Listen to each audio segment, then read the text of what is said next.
ఈరోజు ఓపీలో ఒక పేషెంట్ చూశాను. ఈ పేషెంట్ నేను మొదటిసారిగా 3 నెలల క్రితం చూసి బయాప్సీ చెప్పడం జరిగింది.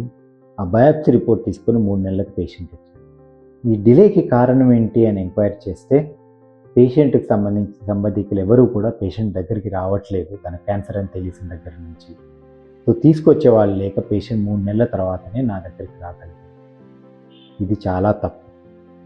క్యాన్సర్ పేషెంట్ దగ్గరికి వెళ్తే మనకు కూడా క్యాన్సర్ వస్తుందనే అపోహ చాలామందిలో ఉంది. గుర్తుపెట్టుకోండి, క్యాన్సర్ అంటువ్యాధి కాదు.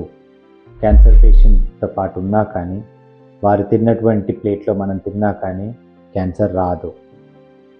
మొదలే మన క్యాన్సర్ తెలిసిన పేషెంట్ భయంలో ఉంటారు, జీవితాన్ని కోల్పోయినట్టుగా బాధపడుతూ ఉంటారు. దానికి తోడుగా ట్రీట్మెంట్లతో సైడ్ ఎఫెక్ట్లు ఉంటాయి. ఇటువంటి సమయంలో పేషెంట్కి మీ సపోర్ట్ చాలా అవసరం.